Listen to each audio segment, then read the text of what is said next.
السلام علیکم دوستو، ویڈیو دیکھنے سے پہلے ہمارے اس چینل کو سبسکرائب کر لیں اور نیچے موجود بیل آئیکن کو ضرور کلک کر لیں تاکہ ہماری ویڈیوز باقاعدگی سے آپ کے پاس پہنچتی رہیں۔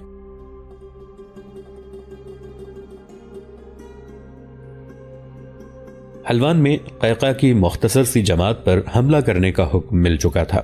سعد رضی اللہ عنہ بن ابی وقاص نے سوچ بچار کے بعد فیصلہ کر دیا کہ قیقاع کو کمک بھیج دی جائے۔ حلوان سے خسرو شنوم کی قیادت میں سوار دستے نکل آئے۔ جلولہ سے کمک چل پڑی۔ حلوان سے قصر شیریں کا فاصلہ صرف 3 میل تھا، لیکن جلولہ سے قصر شیریں زیادہ دور تھا۔ یہ ایسے ہی تھا کہ خسرو شنوم نے ایک جست میں قصر شیریں میں پہنچ جانا تھا اور مجاہدین کی کمک کو خاصا فاصلہ طے کرنا تھا۔ قیقاع بن عمرو کی پوزیشن ایسی تھی جیسے دشمن کے پیٹ میں بیٹھا ہوا ہو، اس لیے وہ دن رات اس طرح چوکنا رہتا تھا کہ اس نے دیکھ بھال کے لیے اپنے 3-4 مجاہدین حلوان بھیج رکھے تھے۔ ان کے ذمے یہ کام تھا کہ حلوان یا کسی بھی طرف سے فارسیوں کی فوج آئے تو فوراً پیچھے اطلاع دیں۔ آخر یہ اطلاع آ گئی۔ آگے گئے ہوئے ایک مجاہد نے پیچھے آ کر قیقاع کو بتایا کہ حلوان سے سوار دستے قصر شیریں کی طرف آ رہے ہیں۔ ان کی اندازاً تعداد بھی بتائی۔ قیقاع نے یہ اطلاع ملتے ہی اپنے مجاہدین کو اس طرح تقسیم کر دیا کہ تھوڑی سی تعداد کو سامنے رکھا اور باقی سب کو مکانوں اور دیگر تعمیرات کی اوٹوں میں چھپا دیا۔ ظاہر یہ کیا گیا کہ کل مجاہدین یہی ہیں جو سامنے ہیں۔ قیقاع نے ایک چال یہ چلی کہ ان مجاہدین کو جنہیں اس نے سامنے رکھا تھا اس طرح ادھر ادھر کرنے لگا جیسے وہ بھاگ نکلنے کے راستے دیکھ رہے ہوں۔ فارسی سوار اکٹھے ہی ان کی طرف آئے۔ قیقاع اپنے مجاہدین کے ساتھ بھاگنے کے انداز سے پیچھے ہٹنے لگا اور ہٹتے ہٹتے مکانوں کے قریب چلا گیا۔ لڑائی کی وجہ سے مکان خالی تھے۔ خسرو شنوم للکارتا آ رہا تھا، انہیں جانے نہ دینا، گھوڑوں تلے کچل دو، ایک ایک کو کاٹ دو۔ فارسی جب مکانوں کے قریب آئے تو چھتوں سے ان پر تیر برسنے لگے۔ تیر انداز مجاہدین کی تعداد کم تھی، اس کمی کو مجاہدین بہت ہی تیز تیر اندازی سے پورا کر رہے تھے۔ نشانہ لینے کی ضرورت نہیں تھی کیونکہ فارسی سوار ہجوم کی صورت میں آ رہے تھے، کوئی تیر ضائع نہیں ہوتا تھا۔ اس اچانک اور غیر متوقع تیر اندازی سے فارسی بوکھلا اٹھے۔ اگلے سواروں نے یکلخت گھوڑے روک لیے تو پیچھے آنے والے ان سے ٹکرا کر رکے۔ جن گھوڑوں کو تیر لگتے تھے وہ بے لگام ہو کر اپنی ہی فوج کے لیے قیامت برپا کر دیتے تھے۔ فارسیوں پر یقیناً یہ خوف طاری ہو گیا ہوگا کہ مسلمانوں کی تعداد ان کے اندازوں سے کہیں زیادہ ہے۔ جب فارسیوں کے گھوڑے آپس میں پھنس گئے اور زخمی گھوڑے بے قابو ہو کر اچھے بھلے گھوڑوں کو ڈرانے لگے تو قیقاع نے ان پر حملہ کر دیا۔ خسرو شنوم چلا رہا تھا کہ اس کے سوار کھل جائیں۔ وہ دائیں بائیں پھیلنے لگے تاکہ لڑنے اور پینترے بدلنے کے لیے جگہ نکل آئے، لیکن دائیں اور بائیں سے ان پر ان مجاہدین نے حملہ کر دیا جنہیں قیقاع نے دور دور مکانوں وغیرہ کی اوٹوں میں چھپایا تھا۔ ان مجاہدین کی تعداد اتنی کم تھی کہ وہ اتنے زیادہ سواروں پر غالب نہیں آ سکتے تھے۔ یہ قیقاع کی غیر معمولی دلیری تھی کہ اس نے اتنے کثیر تعداد دشمن سے ٹکر لے لی تھی۔ وہ اس جنگی دانش اور ہنرمندی سے لڑ رہا تھا جو اس کی فطرت کا لازمی حصہ تھا۔ اس کی یہ چال خاصی کامیاب تھی کہ اس نے تیر اندازوں کو مکانوں کی چھتوں پر اور دوسرے مجاہدوں کو مکانوں کے پیچھے چھپا دیا تھا۔ پھر بھی فارسیوں کا دباؤ کم نہیں ہو رہا تھا، حالانکہ پہلے حملے میں ان کا خاصا نقصان ہو چکا تھا۔ قیقاع ہمت ہارنے والا سردار نہیں تھا، اس کی للکار میں جوش بڑھتا جا رہا تھا، لیکن کامیابی مخدوش نظر آ رہی تھی۔ مورخوں نے لکھا ہے کہ فارسیوں کا جرنیل خسرو شنوم پہلے اپنے سواروں کے آگے تھا، پھر وہ پیچھے ہٹتے ہٹتے اپنے سواروں میں کہیں غائب ہو گیا۔ قیقاع اسے ڈھونڈ رہا تھا لیکن وہ کہیں نظر نہیں آتا تھا۔ مارکا گھمسان کا تھا، خونریز بھی تھا۔ اچانک فارسی سواروں میں ایسی ہڑبونگ مچ گئی جسے کچھ دیر کے لیے قیقاع بھی نہ سمجھ سکا۔ پتہ اس وقت چلا جب فارسیوں کا کشت و خون اتنا بڑھ گیا تھا کہ انہوں نے بھاگنا شروع کر دیا۔ یہ جلولہ کی کمک تھی جو بروقت پہنچ گئی تھی۔ تعداد اس کی بھی کچھ زیادہ نہیں تھی، لیکن ان مجاہدوں نے دیکھا کہ مارکا لڑا جا رہا ہے تو انہوں نے فارسیوں پر عقب اور ایک پہلو سے حملہ کر دیا۔ خسرو شنوم پہلے ہی بددل ہوا جا رہا تھا۔ اسے فیروزان کا یہ حکم اچھا نہیں لگا تھا کہ وہ خود باہر نہیں آیا اور اسے آگے بھیج دیا۔ اس نے دیکھا کہ اس کے سوار گھر گئے ہیں اور گھوڑے اندر ہی پھنس گئے ہوئے ہیں اور ایک دوسرے کو دبا رہے ہیں اور زخمی گھوڑے اپنی اچھل کود کر رہے ہیں۔ اس پوزیشن میں آ کر سوار لڑ نہیں سکتے تھے۔ یہ دیکھ کر خسرو شنوم وہاں سے کھسک گیا، وہ کوئی چال نہیں چل سکتا تھا۔ مجاہدین تعداد میں بہت ہی تھوڑے تھے، لیکن قیقاع کی عقل اور مجاہدین کے جذبے نے فارسیوں کو بے بس اور مجبور کر دیا تھا۔ فارسی سوار ایک ایک دو دو کر کے مارکے سے نکل کر بھاگنے لگے اور زیادہ وقت نہیں گزرا تھا کہ میدان میں فارسیوں کی لاشیں، ان کے زخمی اور ان کے گھوڑے ادھر ادھر بھاگتے دوڑتے رہ گئے۔ مجاہدین نے گھوڑوں کو پکڑنا اور مرے ہوں اور زخمیوں کے ہتھیار اکٹھے کرنا شروع کر دیے۔ حلوان دور نہیں تھا، فیروزان شہر کی دیوار پر کھڑا تھا۔ اسے یقیناً یہ توقع تھی کہ اتنے قلیل تعداد مسلمانوں کو اس کے سوار کچل کر واپس آ رہے ہوں گے، لیکن اسے اکے دکے گھوڑے دور دور بھاگتے دوڑتے نظر آنے لگے۔ سب سے پہلے خسرو شنم حلوان میں داخل ہوا۔ فیروزان نے اس سے لڑائی کے متعلق پوچھا تو خسرو شنم کی زبان کانپ رہی تھی۔ پھر میدان سے بھاگے ہوئے سوار شہر میں داخل ہونے لگے۔ ان میں بہت سے زخمی تھے، ان کے کپڑے خون سے لال تھے، ایسے بھی تھے جن کے جسموں میں تیر اترے ہوئے تھے۔ ایک تو ان کی یہ حالت تھی جو شہر کے لوگوں کو ڈرا رہی تھی، دوسرے ان کی باتیں تھیں جو خوفزدگی کے عالم میں شہریوں کو سنا رہے تھے۔ قیقاع ان کے تعاقب میں گیا۔ مجاہدین گھوڑے سر پٹ دوڑاتے گئے، شہر سے لوگ بھاگنے لگے۔ وہاں جو فوج تھی وہ بغیر لڑے بھاگ اٹھی۔ یہ سب مدائن اور جلولہ کے بھاگے ہوئے فوجی تھے۔ حلوان بھی مسلمانوں کے قبضے میں آ گیا۔ قیقاع نے فوری طور پر 2 کام کیے۔ ایک یہ کہ سعد رضی اللہ عنہ بن ابی وقاص کو اطلاع بھیجی کہ حلوان پر بھی قبضہ ہو گیا ہے، اور دوسرا کام یہ کہ شہر کے چند آدمیوں سے کہا کہ وہ شہر میں اور ارد گرد کی آبادیوں میں منادی کرا دیں کہ جو لوگ اسلام قبول کر لیں گے یا جزیہ ادا کر دیں گے انہیں امن و امان اور تحفظ میں رکھا جائے گا۔ ان کے مال و اموال اور جائیدادوں پر کسی اور کا ناجائز قبضہ نہیں ہوگا۔ مورخوں نے متفقہ طور پر لکھا ہے کہ اس علاقے کے لوگوں نے دیکھ لیا تھا کہ عرب کے ان مسلمانوں نے جن علاقوں کو اپنے قبضے میں لیا ہے وہاں کے لوگ نہ صرف یہ کہ امن و امان میں رہتے ہیں بلکہ وہ اب آزادی سے رہتے ہیں، اور وہ اس خوف سے آزاد ہو گئے ہیں کہ شاہی کارندے اچانک آ دھمکیں گے اور ان کے کھیتوں کی کمائی کا بیشتر حصہ بلا قیمت اٹھا لے جائیں گے۔ کسی کی خوبصورت لڑکی دیکھیں گے تو اسے اپنے ساتھ لے جائیں گے، جسے چاہیں گے بیگار میں پکڑ لیں گے، فوج میں جبرن بھرتی کر لیں گے۔ ان آتش پرستوں کو معلوم نہ تھا کہ مسلمانوں کے جس حسن سلوک کو وہ اپنے اوپر احسان سمجھ رہے تھے وہ اللہ کا حکم تھا۔ آتش پرست تکریم انسانیت سے ناواقف تھے۔ وہ نہیں جانتے تھے کہ تکریم اور تعظیم انسان کا بنیادی حق ہے اور یہ اسلام کے بنیادی احکام میں سے ہے۔ بادشاہوں کی سابق رعایا کو انسانیت کے حقوق مل گئے تو کوئی جزیہ لے کے آ گیا اور کسی نے اسلام قبول کر لیا، کسی پر اسلام زبردستی نہ ٹھونسا گیا۔ لوگ جوق در جوق حلقہ بگوش اسلام ہونے لگے۔ سعد رضی اللہ عنہ بن ابی وقاص نے مجاہدین کی خاصی نفری حلوان بھیج دی۔ انہوں نے حلوان کی فتح کا تفصیلی پیغام امیر المؤمنین حضرت عمر رضی اللہ عنہ کے نام لکھوا کر بھیج دیا۔ مدینہ سے سعد رضی اللہ عنہ بن ابی وقاص کے پہلے پیغام کا جواب آ گیا۔ اس پیغام میں سعد رضی اللہ عنہ حضرت عمر رضی اللہ عنہ کو جلولہ کی فتح کی تفصیلات لکھی اور پیش قدمی کی اجازت مانگی تھی۔ انہوں نے لکھا تھا کہ فارسی بہت بری حالت میں پسپا ہو رہے ہیں، ان کی جنگی طاقت ختم ہو چکی ہے اور ان کی اپنی رعایا ان کے خلاف ہو گئی ہے۔ ان حالات میں فارسیوں کا تعاقب جاری رکھا جائے تو پورے فارس کو سلطنت اسلامیہ میں شامل کیا جا سکتا ہے۔ سعد رضی اللہ عنہ بن ابی وقاص کو توقع تھی کہ حضرت عمر رضی اللہ عنہ حکم بھیجیں گے کہ فارسیوں کا تعاقب جاری رکھو اور انہیں کہیں دم نہ لینے دو، لیکن حضرت عمر رضی اللہ عنہ کی دوربین نگاہوں، عقل و دانش اور تدبر کا فیصلہ کچھ اور تھا۔ کوئی سپہ سالار حضرت عمر رضی اللہ عنہ کی دور اندیشی تک نہیں پہنچ سکتا تھا۔ حضرت عمر رضی اللہ عنہ نے سعد رضی اللہ عنہ بن ابی وقاص کو جلولہ سے آگے بڑھنے سے روک دیا۔ ان کے اس طویل پیغام کے یہ الفاظ تاریخ کے دامن میں محفوظ ہیں: میں چاہتا ہوں کہ سواد اور پہاڑ کے درمیان ایک دفاعی دیوار کھڑی ہو جائے، نہ فارسی ہماری طرف آ سکیں نہ ہم ان کی طرف جا سکیں۔ ہمارے لیے سواد کا علاقہ ہی کافی ہے۔ مجھے مال غنیمت اور مزید زمین کی بجائے مسلمانوں کی سلامتی زیادہ عزیز ہے۔ سواد دریائے دجلہ اور دریائے فرات کا علاقہ تھا۔ اس کے جنوب میں ڈیلٹا کا علاقہ بھی مسلمانوں نے لے لیا تھا، اور شمال میں فارس یعنی ایران اور شام کی سرحدوں کا درمیانی علاقہ بھی مسلمانوں کا مفتوحہ تھا۔ یہ دراصل آج کا عراق ہے۔ اس دور میں بھی اس خطے کا نام عراق تھا، لیکن عربوں نے اسے سواد اور بین النہرین یعنی 2 دریاؤں کا درمیانی علاقہ کہنا شروع کر دیا تھا۔ سعد رضی اللہ عنہ بن ابی وقاص جہاں پہنچ گئے تھے وہاں عراق کی سرحد ختم ہو جاتی تھی۔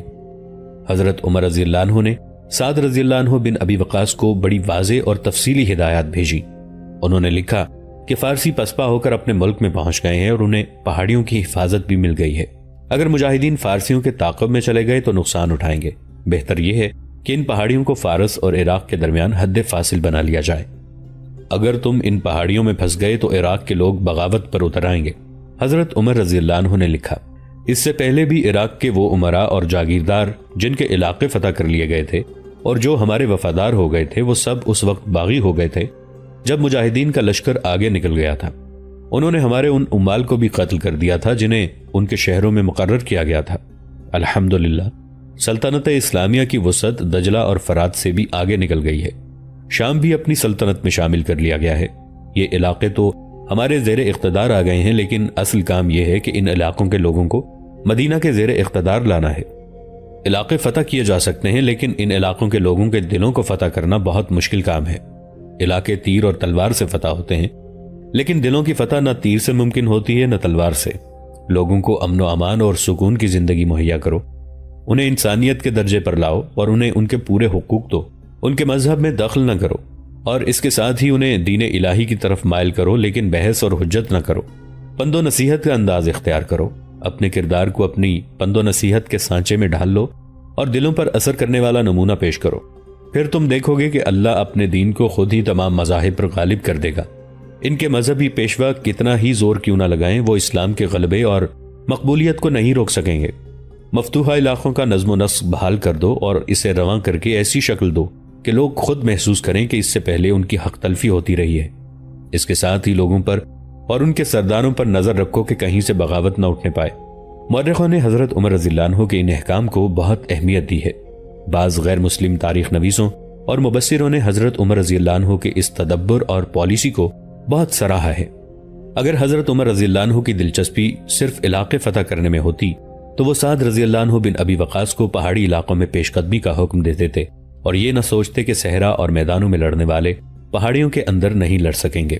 سعد رضی اللہ عنہ بن ابی وقاص نے امیر المؤمنین حضرت عمر رضی اللہ عنہ کا یہ پیغام اپنے تمام سالاروں کو پڑھ کر سنایا۔ دریائے دجلہ کے کنارے عراق کے شمال میں تکریت نام کا ایک شہر تھا۔ یہ رومیوں کا علاقہ تھا، وہاں عراق اور شام کی سرحد ملتی تھی۔ خالد رضی اللہ عنہ بن ولید اور ابو عبیدہ رضی اللہ عنہ بن الجراح نے رومیوں کو بہت بری شکستیں دے کر شام سے بے دخل کر دیا تھا۔ رومی اب شمال میں محدود سے علاقے میں جوابی کارروائی کے لیے اکٹھے ہو رہے تھے۔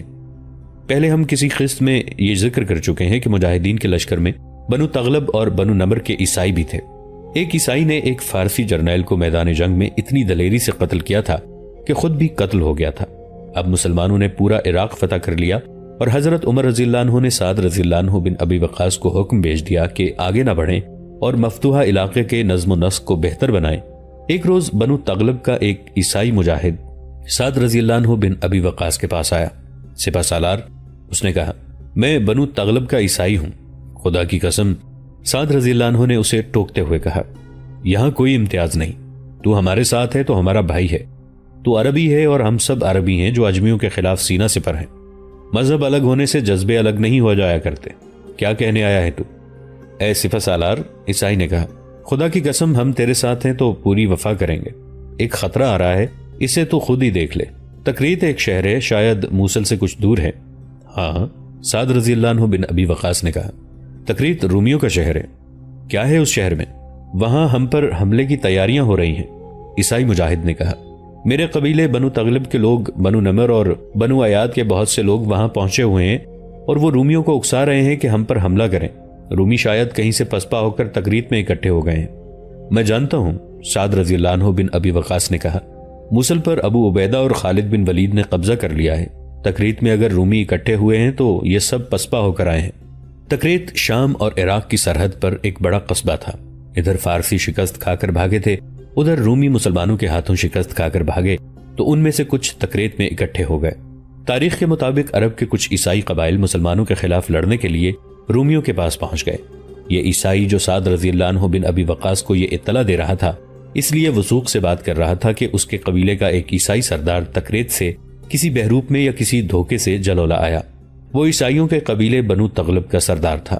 جلولہ میں وہ اپنے قبیلے کے ان عیسائیوں سے ملا جو مسلمانوں کے ساتھ فارسیوں کے خلاف لڑنے آئے تھے۔ حضرت عمر رضی اللہ عنہ اور مثنہ بن حارثہ نے انہیں دل کھول کر خراج تحسین پیش کیا تھا اور انہیں مال غنیمت میں سے برابر کا حصہ دیتے رہے تھے، اور ان میں سے جو خصوصی بہادری سے لڑے تھے انہیں الگ انعام بھی دیا تھا۔ یہ عیسائی سردار جلولہ میں ان عیسائی مجاہدین سے ملا اور انہیں کہا کہ وہ مسلمانوں کا ساتھ چھوڑ دیں اور اپنے مذہب کے لوگوں کے ساتھ آ جائیں۔ یہ سردار انہیں تکریت لے جانا چاہتا تھا تاکہ وہ رومیوں کے ساتھ مل کر مسلمانوں کا مقابلہ کریں۔ عیسائیوں کی اس سازش میں یہودیوں کا ہاتھ بھی تھا۔ ان عیسائی قبائل کو عرب سے یہودی ہی لائے اور انہیں تکریت پہنچا دیا تھا۔ یہ سعد رضی اللہ عنہ بن ابی وقاص اور ان کے لشکر کے لیے بڑی ہی خطرناک سازش تھی۔ یہودیوں نے سعد رضی اللہ عنہ بن ابی وقاص کے لشکر کی اس کیفیت سے فائدہ اٹھانا چاہا تھا کہ یہ لشکر مسلسل لڑتا چلا آ رہا ہے۔ ایک تو زخمیوں اور شہیدوں کی وجہ سے اس کی تعداد کافی کم ہو گئی تھی، اور باقی لشکر جو بظاہر صحیح سلامت تھا تھک کر شل ہو چکا تھا۔ یہ تو ان کے جذبوں کا معجزہ تھا کہ وہ فتح حاصل کرتے جا رہے تھے۔ جہاں تک جسموں کا تعلق تھا، جسم لڑنا تو دور کی بات ہے، تھوڑا سا سفر کرنے کے بھی قابل نہیں تھے۔ یہ امیر المؤمنین حضرت عمر رضی اللہ عنہ کی دور اندیشی تھی کہ انہوں نے اس لشکر کو حلوان سے آگے بڑھنے سے روک دیا تھا۔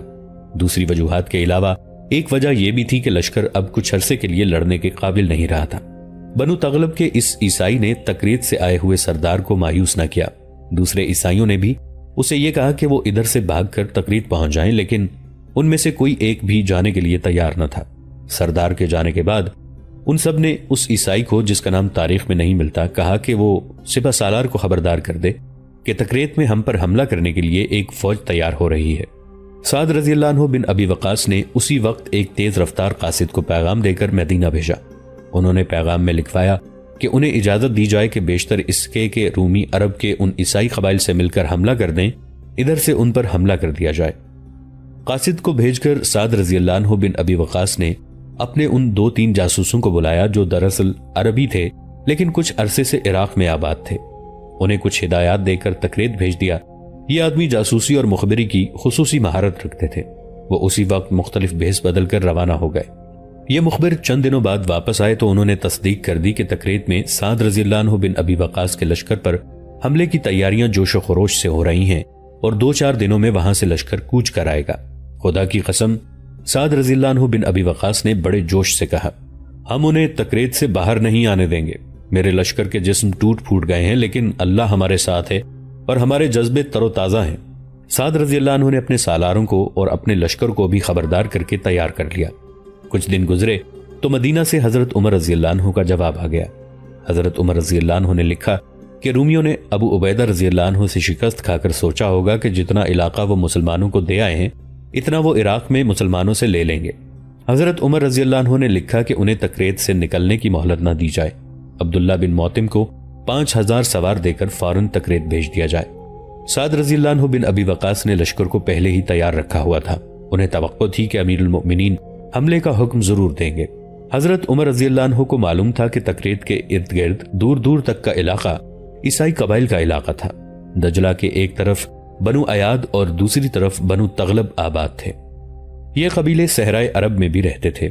حملے کا حکم ملتے ہی سعد رضی اللہ عنہ بن ابی وقاص نے عبداللہ بن موتم کو 5000 منتخب سوار دے کر تکریت کے سمت روانہ کر دیا۔